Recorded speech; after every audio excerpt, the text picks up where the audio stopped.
ये आपसे आग्रह, आप इसका नाम बाबा साहब अम्बेडकर के नाम पे क्यों नहीं कर देते, जिन्होंने संविधान निर्माता है जो, और आपने इसमें जी राम जी जोड़ा है। अच्छी बात है, आपकी बहुत सारी योजनाएं राम जी के नाम पे है।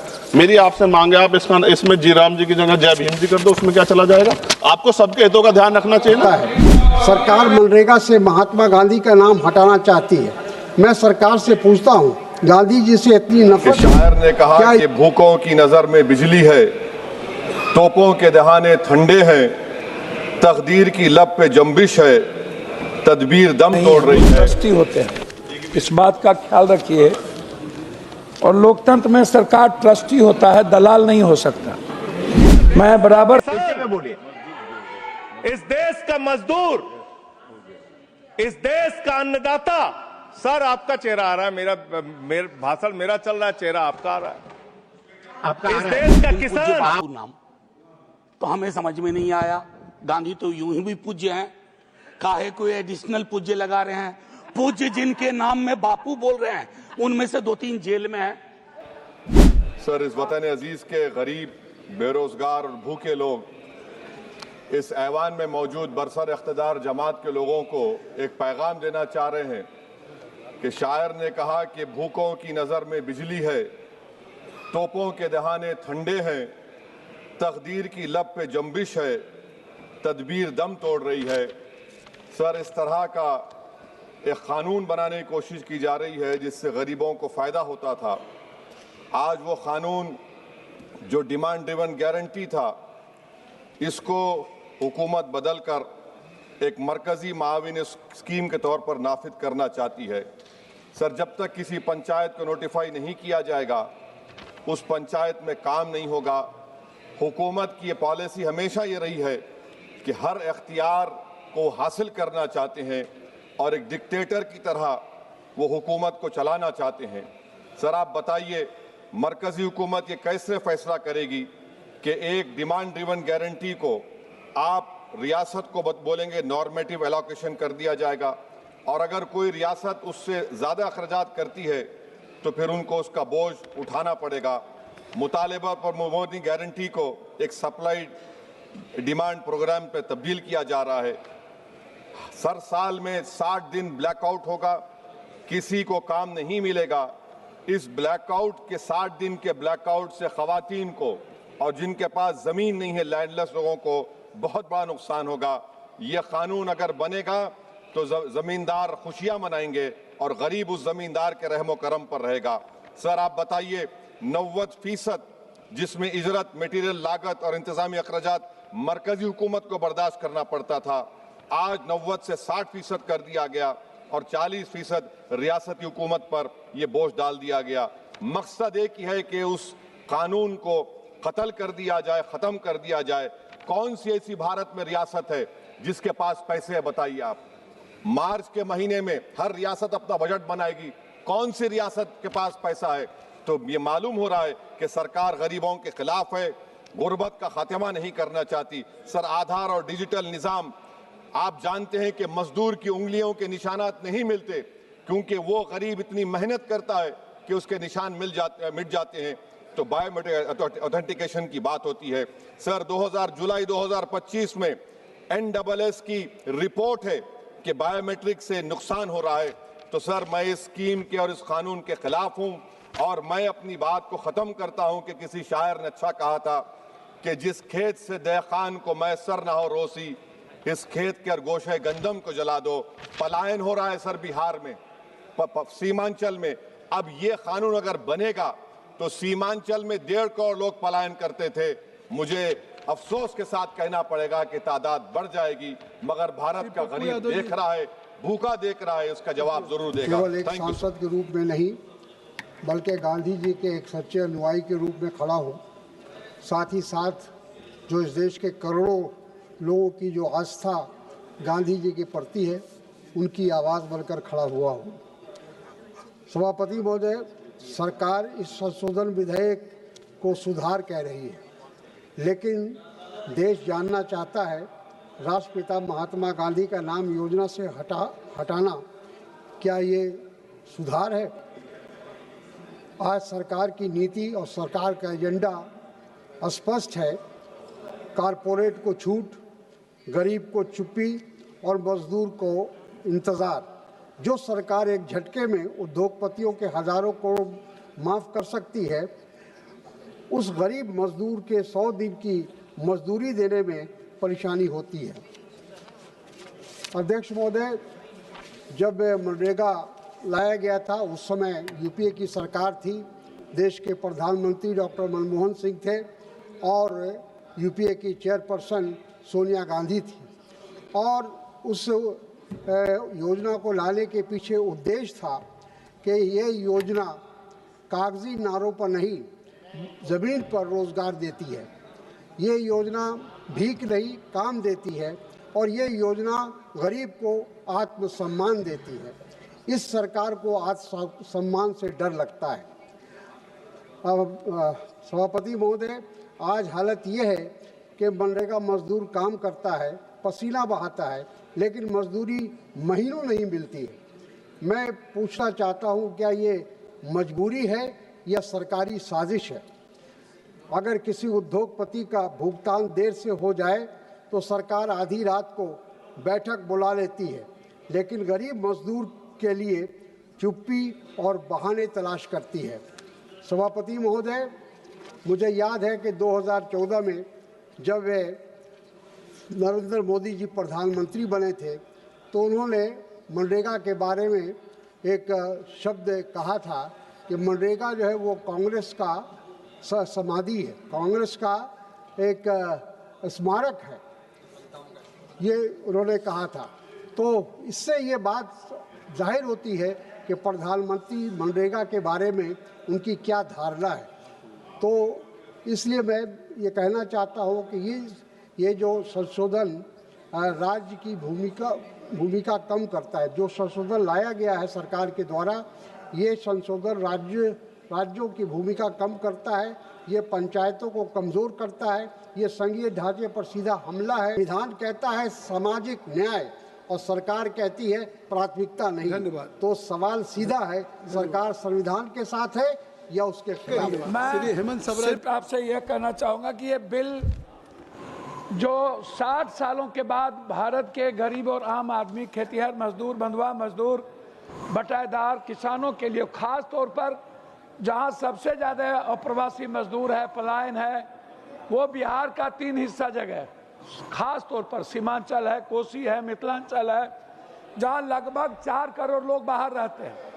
ऐसी परिस्थितियों में भारत में जब पंचायती राज व्यवस्था राजीव गांधी जी ने शुरुआत की थी, अंतिम व्यक्ति, सबसे ज़्यादा पंचायती राज व्यवस्था पर हमला लगातार कोई न कोई कोई न कोई केंद्र की सरकार करती जा रही है, जिसमें गांव में जो प्रधान है या ब्लॉक प्रमुख है, उस सिस्टम पर बिल्कुल पदाधिकारियों का राज बैठाया जा रहा है। मैं आग्रह करूंगा इस बिल में पंचायती राज व्यवस्था और ब्लॉक को अलग ना किया जाए, साथ साथ एमपी और एमएलए को इसमें मैंडेटरी किया जाए, ताकि किसी भी पदाधिकारी को गरीब आदमी के अधिकार को छीनने का राइट ना मिले। दूसरा, कंपलसरी और कॉमन, मेरा रिक्वेस्ट आपसे यह है कि इसमें जैसे पहले था कि 15 दिनों के अंदर जॉब दे दिया, अब तो जॉब कार्ड नहीं है सर, कि 1 साल 10 सालों से जॉब कार्ड में दिक्कत हो रही है, नहीं बन पा रहा है मजदूरों का। महंगाई बढ़ गई, सब कुछ की महंगाई बढ़ गई, लेकिन मजदूर की मजदूरी नहीं बढ़ी आज तक, उल्टे घटा दिया गया। जब कोविड आया तो मजदूरों की मजदूरी घटा दी गई, कानून ला करके घटाया गया, फिर उसको नहीं बढ़ाया गया। तो मेरा आग्रह आपसे इस बात को लेकर के है अध्यक्ष जी कि आप हमें इस बात को संरक्षित करें। देश के 120 करोड़ गरीब लोग हैं, 20 करोड़ के पास घर नहीं है, लगभग 85 करोड़ लोगों को 5 किलो अनाज मिलता है। फिर आप 40% कह रहे हैं कि राज्य सरकार देगा, वो राज्य सरकार 40% कहां से देगा? सभापति महोदय, आप मेरे गार्जियन हैं, मैं आपसे कह रहा हूं कि भारत सरकार 90% देती थी, अब आप कह रहे हो कि पैसा पहले दो। हम किसको देंगे, किस स्टेट को देंगे, कौन सा काम करवाएंगे और किस क्षेत्र में देंगे? आप ये कैसे तय करिएगा? आप यहाँ बैठ करके कैसे तय कर सकते हैं? इसीलिए मेरा आग्रह है कि आपसे कि मजदूरों के अधिकार को ना छीना जाए, 15 दिनों पर भुगतान हो और जो भुगतान में देरी करे उसकी अकाउंटेबिलिटी हो, उस पर अपराध हो। लास्ट कर रहा हूँ, लास्ट कर रहा हूँ, याद है second last. Mahatma Gandhi ji, Mahatma Gandhi nation of father नहीं है, वर्ल्ड के सम्मान ही नहीं, थैंक यू, दुनिया उन्हें रेस्पेक्ट करती है। विकसित भारत गारंटी फॉर रोजगार एंड आजीविका मिशन ग्रामीण पर मैं अपनी गंभीर आपत्ति और सुझाव रखना चाहता हूं। सबसे पहले तो मैं स्पष्ट करना चाहता हूं, ग्रामीण रोजगार गारंटी कोई सरकारी दया नहीं, यह इस देश के गरीब, मजदूर और वंचित वर्ग का कानूनी और संवैधानिक अधिकार है। इसी अधिकार को पहले महात्मा गांधी राष्ट्रीय ग्रामीण रोजगार गारंटी अधिनियम के माध्यम से मान्यता दी गई थी, लेकिन आज सरकार उस कानून को हटाकर एक नई योजना ला रही और निधि का जो बंटवारा केंद्र राज्य में 60 और 40 का है। माने सभापति जी, आप भी उत्तर प्रदेश से आते हैं, मैं भी। उत्तर प्रदेश सरकार पे 8 लाख करोड़ का कर्ज है, हर नागरिक पे 31,000 का कर्ज। ऐसे में क्या राज्य इसको आगे बढ़ा पाएगा? सभापति जी, सरकार कह रही है कि अब 100 दिन की जगह 125 दिन का रोजगार गारंटी दी जाएगी। ये सुनने में तो अच्छा लगता है, लेकिन कटाई बुआई के मौसम में 60 दिन काम न देने का प्रावधान इस गारंटी को व्यवहारिक रूप से कमजोर करता है। जिन राज्यों में कृषि एकमात्र विकल्प है, वहां मजदूरों के सामने काम भी नहीं, मजदूरी भी नहीं जैसी स्थिति बनेगी। ग्रामीण भारत में कृषि का संकट, मशीनीकरण, जलवायु आपदाएं तेजी से रोजगार खत्म कर रही है। ऐसे में 125 दिन भी अपर्याप्त है, जबकि कई राज्यों में लोग 300 दिन काम चाहते हैं, जिन्हें उन्हें काम करने से बाहर न रखा जाए। और सभापति जी, दलित आदिवासी हितों का स्पष्ट उल्लेख, मनरेगा से SC/ST समुदायों को जमीन से जुड़े काम, जल संरक्षण, सामुदायिक संपत्तियों के जरिए न्यूनतम सुरक्षा दी गई। नई योजना में SC/ST के लिए पृथक रूप से कोई लक्ष्य सुरक्षा का प्रावधान नहीं। और सभापति जी, आपदा के समय छूट सरकार की मर्जी पर, प्राकृतिक आपदा में छूट देना सरकार के विवेक पर छोड़ा गया, जबकि आपदा के समय तो सबसे ज्यादा बेरोजगारी, सबसे ज्यादा पलायन होता है। यह प्रावधान अधिकार नहीं, अनुग्रह बनता है। जब तक स्पष्ट जवाबदेही और दंड व्यवस्था नहीं होगी, ये प्रावधान सिर्फ कागजों में रह जाएगा। मैं कुछ सुझाव भी दे रहा हूं सभापति जी, मंत्री जी बैठे हैं। सामान्य मजदूरी नहीं है जो मनरेगा के मजदूरों को मिलती थी, सामान्य नहीं। मेरे यहाँ 232 या 37 रुपए मिलते हैं सर। मेरी मांग है कम से कम 500 रुपए न्यूनतम मजदूरी दी जाए और रोजगार गारंटी बिना मौसमी शर्तों के लागू की जाए।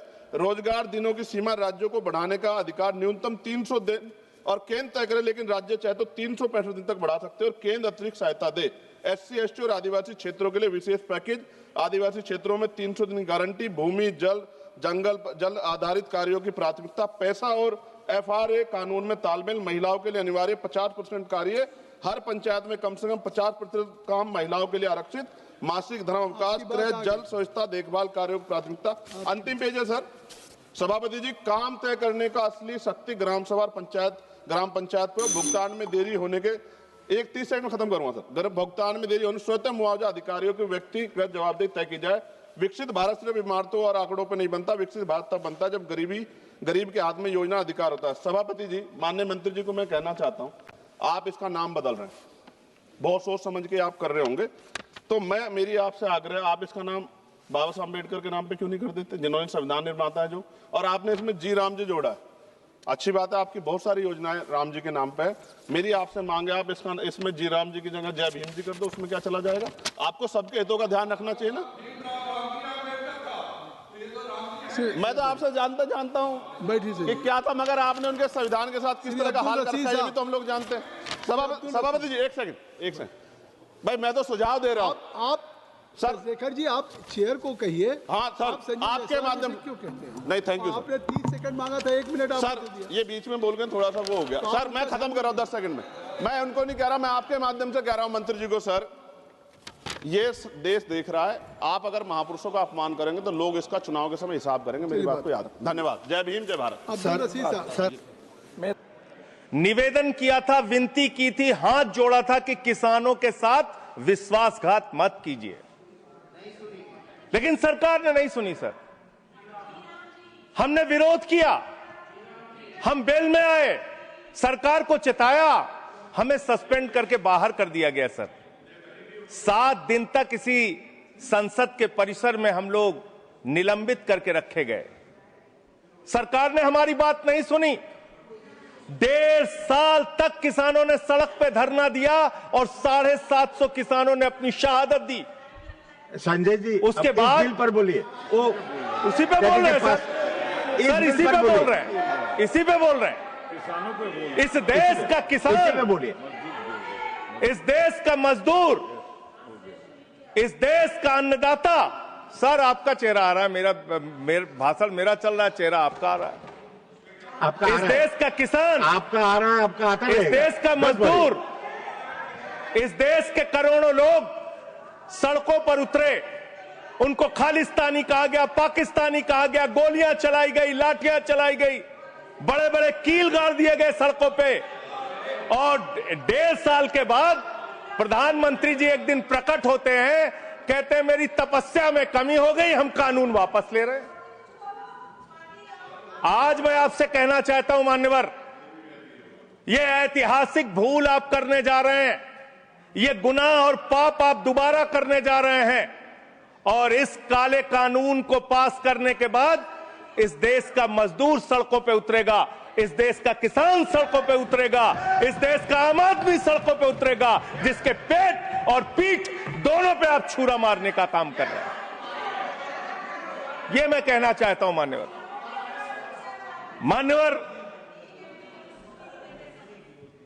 मान्यवर, यह बिल किस मंशा और उद्देश्य के तहत लाया गया है? इस बिल को आपने कह दिया जी राम जी बिल है, जी राम जी बिल है। भगवान श्री राम का नाम लेके कितना गुनाह आप अपना छिपाना चाहते हैं, कितना गुनाह छिपाना चाहते हैं? राष्ट्रपिता महात्मा गांधी से आपको क्या समस्या है मान्यवर? अरे वो राष्ट्रपिता महात्मा गांधी इतने महान है, इतने महान है, इतने महान है कि दुनिया के 80 देशों में उनकी प्रतिमा लगी हुई है मान्यवर, 80 देशों में। और जब G20 का सम्मेलन हुआ, दुनिया के तमाम राष्ट्राध्यक्ष आए, दुनिया के तमाम प्रधानमंत्री और राष्ट्रपति आए, तो भारत के प्रधानमंत्री को मजबूर होकर उसी राजघाट पर महात्मा गांधी के सामने सर झुकाना पड़ा। वो गोलवरकर की समाधि पे नहीं गए, गांधी की समाधि पे गए, वो गोडसे की समाधि पे नहीं गए, गांधी की समाधि पे गए मान्यवर। राष्ट्रपिता महात्मा गांधी जो राम राज्य की कल्पना करते थे, राष्ट्रपिता महात्मा गांधी जो रघुपति राघव राजा राम का पाठ करते थे, राष्ट्रपिता महात्मा गांधी जो भगवान श्री राम के सच्चे भक्त थे। और याद रखिएगा मान्यवर, इस सरकार को आपके माध्यम से कहना चाहता हूं, भगवान को अपने भक्त से बहुत प्यार होता है। आज भगवान श्री राम आपको श्राप दे रहे होंगे कि तुम हमारे भक्त को अपमानित कर रहे हो, तुम अपने भक्त को, तुम हमारे भक्त को अपमानित कर रहे हो। भगवान श्री राम आपको जरूर श्राप दे रहे होंगे मान्यवर। मैं शिवराज सिंह जी चौहान कृषि मंत्री जी को अटल जी के एक घटना से याद दिलाना चाहता हूं, राम के नाम का महत्व। एक उनके प्रतिद्वंदी ने बयान दिया मान्यवर, राजनीतिक प्रतिद्वंदी ने। उस प्रतिद्वंदी ने कहा अगर अटल जी को पूजा करनी है तो मेरी पूजा क्यों नहीं करते, मेरे नाम में भी राम लिखा हुआ है। अटल जी ने उसको जवाब दिया, राम हमारे लिए मर्यादा के प्रतीक हैं, राम हमारे लिए आदर्श हैं, राम हमारे लिए आराध्य हैं, राम हमारे लिए देवतुल्य हैं। अरे राम वो हैं जो पिता का वचन निभाने के लिए 14 वर्ष तक वनवास में रहे, राम वो हैं जिसने लंका का नाश किया। राम चरित्र का नाम है, राम मर्यादा का नाम है, राम आदर्श का नाम है। राम के नाम में चरित्र होना चाहिए, वरना तो हराम में भी राम लिखा हुआ है, वरना तो हराम में भी राम लिखा हुआ है। इसलिए राम का नाम लगा लेने मात्र से आपके गुनाह नहीं छिप जाएंगे। सुखराम नाम था ना मान्यवर, बेड के नीचे रुपया मिला था, बेड के नीचे रुपया मिला था। और मैं सोच रहा था कि जब क्या इस जी राम जी योजना से आप भगवान श्री राम का सम्मान कर रहे हैं या अपमान कर रहे हैं? आप हमसे जोड़ना चाहते हैं, लेकिन मैं क्या करूं मान्यवर, मैं तो कह रहा हूं, आप फिर आ गए मान्यवर, हम लोगों को। हाँ तो मान्यवर हम तो कह रहे हैं, देखो ए दीवानों, ऐसा काम ना करो, राम का नाम बदनाम ना करो। लेकिन हमारे भाजपाई मित्र कह रहे हैं राम राम जपना पराया माल अपना, राम राम जपना पराया माल अपना। इनका ध्यान लूटखोरी और भ्रष्टाचार में लगा हुआ है। इस कानून में क्या लिखा हुआ मान्यवर? इस कानून में लिखा हुआ है, इस कानून में लिखा हुआ है मान्यवर, इसमें लिखा हुआ है कि 40% हिस्सा राज्य सरकारें देंगी, 60% हिस्सा केंद्र सरकार देगी। पहले 90% हिस्सा केंद्र सरकार देती थी, 10% हिस्सा राज्य सरकारें देती थी। आज तो ज्यादातर राज्य सरकारें आपकी नीतियों की बदौलत, आप जीएसटी का पैसा खाते हैं, राज्यों के टैक्स का पैसा खाते हैं, आपने राज्यों को खोखला कर दिया, आपने राज्यों को कर्ज में डुबा दिया। अब आप कह रहे हैं राज्य सरकारें इसमें पैसा लगाएंगी, यानी आप इस योजना को मारना चाहते हैं, आप इस देश के मजदूरों का हक मारना चाहते हैं, इस योजना को पूरी तरीके से खत्म और समाप्त करना चाहते हैं। इस मंशा से आप इस योजना को लेके आए हैं, क्योंकि राज्यों के ऊपर आज जो कर्जा है वो मैं पढ़ के आपके सामने सुनाना चाहता हूं। तमिलनाडु 8,34,000 करोड़ रुपए, उत्तर प्रदेश 7,69,000 करोड़ रुपए, महाराष्ट्र 7,22,000 करोड़ रुपए, पश्चिम बंगाल 6,58,000 करोड़ रुपए, कर्नाटक 5,57,000 करोड़ रुपए, राजस्थान 5,62,000 करोड़ रुपए, आंध्र प्रदेश 4,85,000 करोड़ रुपए, गुजरात 4,67,000 करोड़ रुपए, केरल 4,29,000 करोड़ रुपए, मध्य प्रदेश 4,18,000 करोड़ रुपए, तेलंगाना 3,89,000 करोड़ रुपए, बिहार 3,19,000 करोड़ रुपए। ये कर्जे में डूबे हुए राज्यों से, ये कर्जे में डूबे हुए राज्यों से आप ये कह रहे हैं कि 40% पैसा लगाओ, यानी कि सर आप ये हम बोल रहे हैं, कौन बोल रहा है सर? ये क्या हो रहा है? मैं आपसे पूछना चाहता हूं, राज्य जो कर्जे में डूबे हुए हैं, जो आप बोल रहे हैं वही रिकॉर्ड में जा रहा है। मान्यवर मैं ये कहना चाहता हूं कि जो राज्य पहले से ही लाखों लाख करोड़ रुपए के कर्जे में डूबे हुए हैं, आप उनसे कह रहे हैं 40% पैसा आपको लगाना होगा। आप इस योजना में कह रहे हैं कि आप एरिया तय करेंगे, एरिया आप निर्धारित करेंगे कहां पे ये आपकी स्कीम लागू होगी या नहीं लागू होगी, इसको आप तय करेंगे। ये कितने 125 दिन की आप बात कर रहे हैं मान्यवर? आंकड़ा उठाकर देख लीजिए, मंत्री जी यहां पर मौजूद हैं। 100 दिन के रोजगार की गारंटी है मनरेगा योजना में, लेकिन औसतन पूरे हिंदुस्तान में 50 दिन से ज्यादा रोजगार आपने नहीं दिया। आपने मजदूरों के समय का काम किया, और आंकड़े ये बताते हैं कि आपका जो बजट का निर्धारण होता है 12 करोड़ लोगों के लिए 267 रुपए के हिसाब से अगर आप मजदूरी निर्धारित करते हैं तो करीब करीब 3,13,000 करोड़ रुपए बनती है। आप उसके लिए 86,000 करोड़ रुपए का बजट रख रहे हैं, यानी कि मंशा आपकी शुरू से स्वयं यही है कि आप इस योजना के तहत लोगों को काम नहीं देना चाहते हैं, मजदूरी नहीं देना चाहते हैं। लेकिन मजदूरों के हक में, मजदूरों की आवाज उठाने वाले लोग देश भर में संगठित हो रहे हैं। ये आप दूसरा अपराध करने जा रहे हैं। मैं आपको कहना चाहता हूं, आपके माध्यम से इस सरकार को चेतावनी देना चाहता हूं। कौन सी हक की लड़ाई लड़ रहे हैं महराज मलिक, जो हमारा विधायक है जम्मू कश्मीर का? वो जमीन के हक की लड़ाई लड़ रहा था, मजदूर के हक की लड़ाई लड़ रहा था। आपने उसको पीएसए का कानून लगा के जेल में डाल दिया। कौन से हक की लड़ाई लड़ रहे थे सोनम वांगचुक? मजदूर के हक की लड़ाई लड़ रहे थे, किसान के हक की लड़ाई लड़ रहे थे, आम आदमी के हक की लड़ाई लड़ रहे थे, लद्दाख के लोगों के हक की लड़ाई लड़ रहे थे। उस सोनम वांगचुक को, जो एक पढ़े लिखे प्रतिष्ठित व्यक्ति हैं, उनको आपने पकड़कर जेल में डालने का काम किया। आप पूरे देश में जबरदस्ती मामला है जी, तो ये रिकॉर्ड में नहीं जाएगा। क्यों नहीं जाएगा सर? क्यों नहीं जाएगा सर?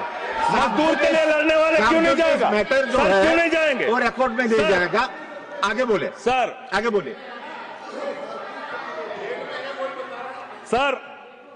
मैं इस अवसर पर पंडित राम नरेश त्रिपाठी, जो हमारे सुल्तानपुर के हैं, उनकी एक कविता पढ़ना चाहूंगा।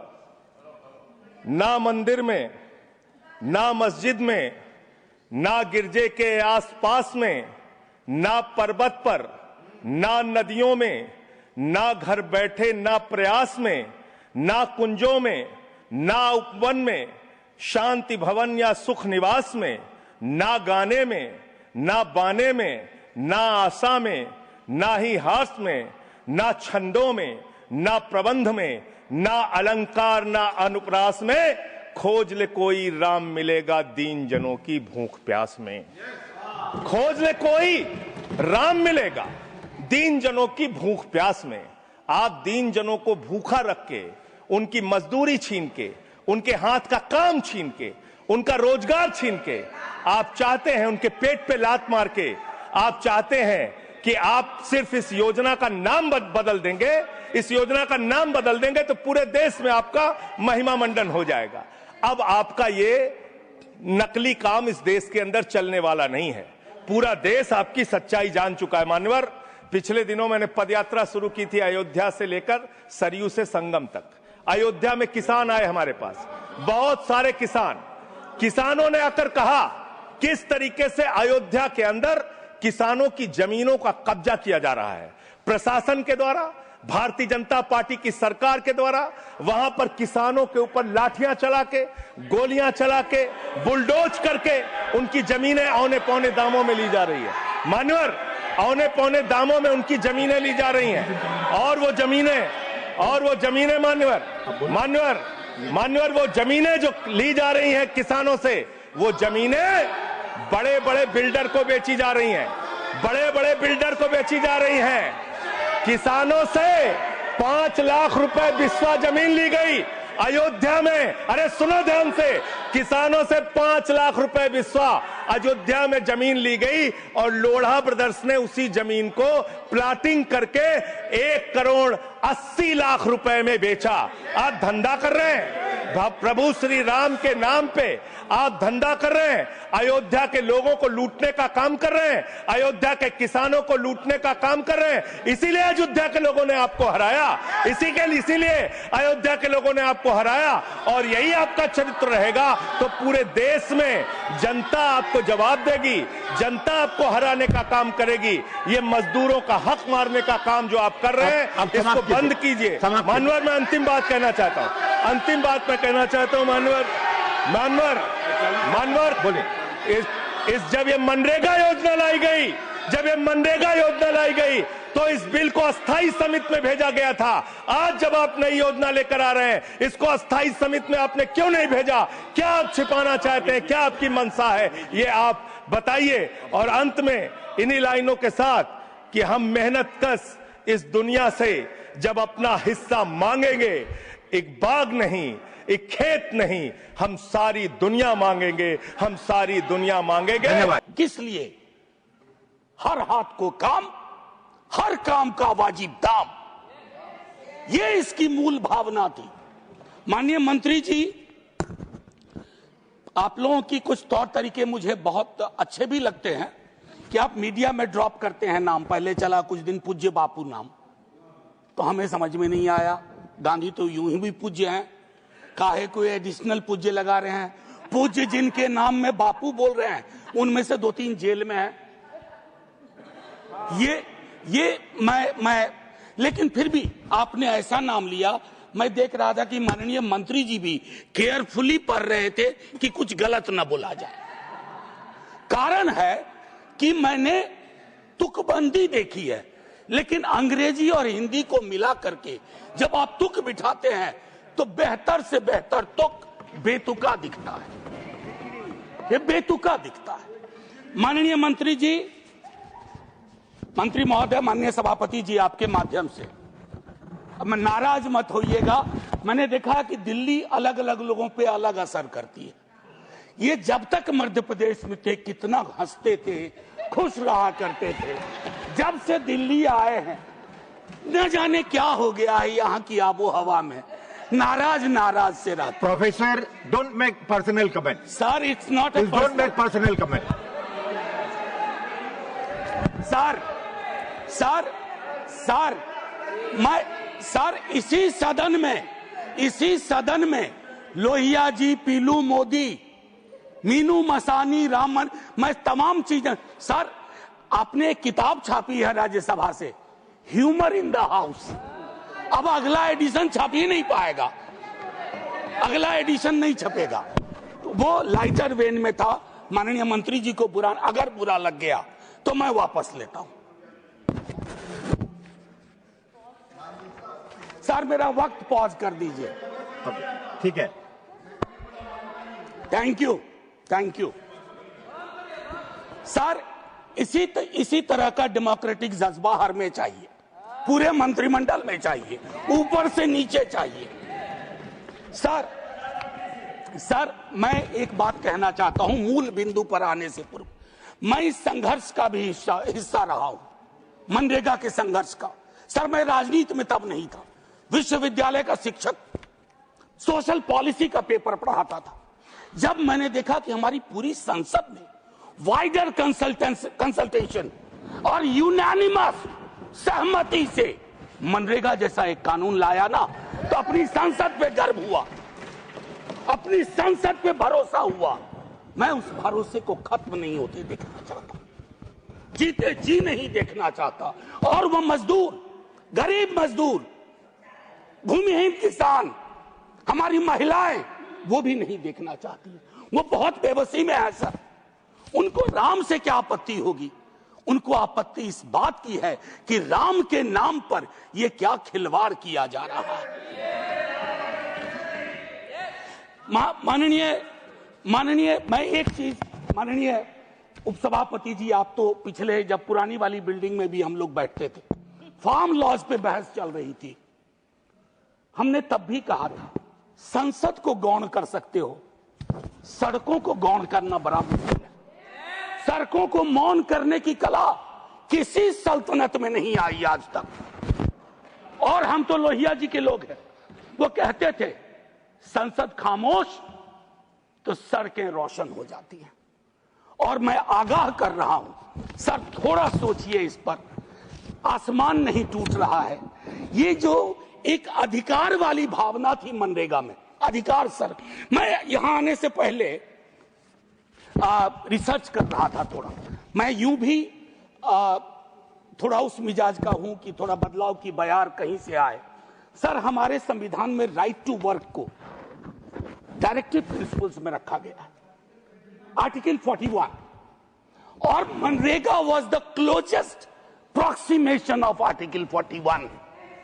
और आज आप उस आर्टिकल की आत्मा को मार रहे हैं सर।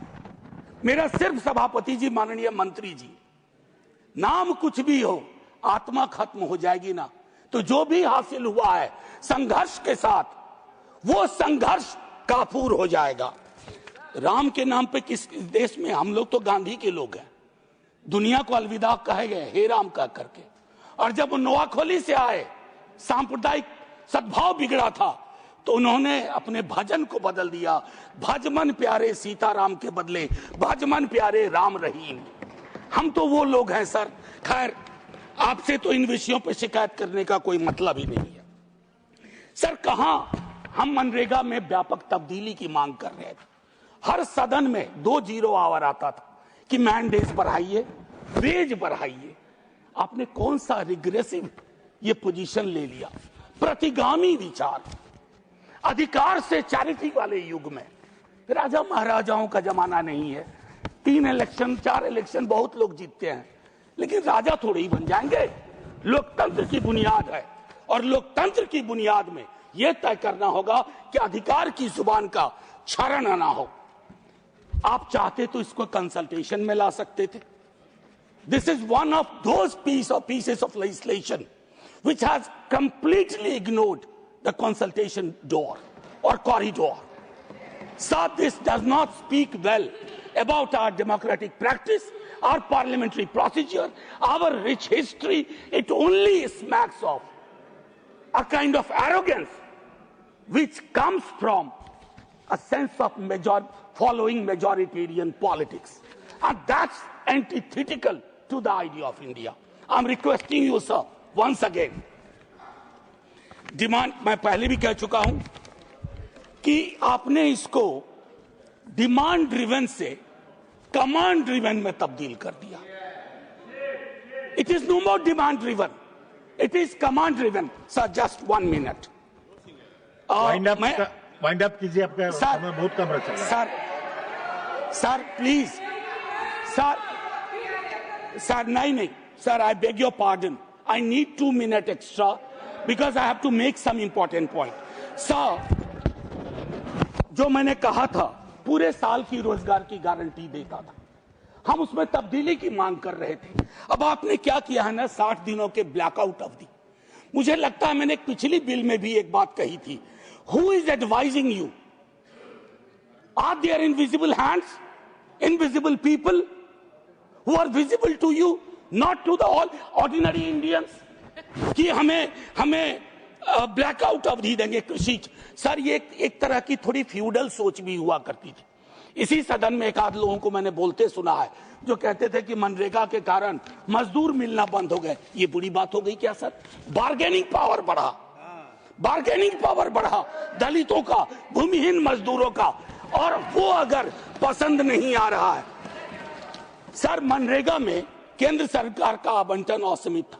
आपने ये जो 90-10 वाले फॉर्मूले को ना 60-40 कर दिया ना माननीय मंत्री जी, ये ऐसा हैंडशेक स्कीम है कि योजना भरभरा के गिर जाएगी। मैं जिस राज्य से आता हूं, आप मेरे राज्य से वाकिफ हैं सर, 10% में भी दिक्कत हुआ करती थी। सर बस, I just take 1 minute please, bear with me sir please revisit these ideas.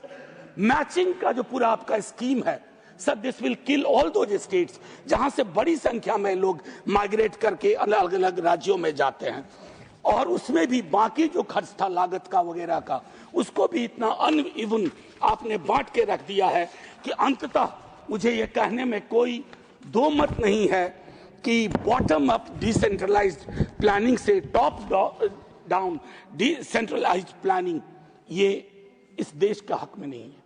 माननीय मंत्री जी, मैंने शुरू में हल्के में कहा था, आप एक विशद अनुभव लेकर के आए। अपने कई कुलीग के मुकाबले आपने जमीन की राजनीति की है। मैं आपसे आग्रह करूंगा, जमीन की सदा सुनिए, आवाज सुनिए। मजदूरों में आक्रोश है, भूमिहीन किसानों में आक्रोश है, दलितों महिलाओं में आक्रोश है। उनको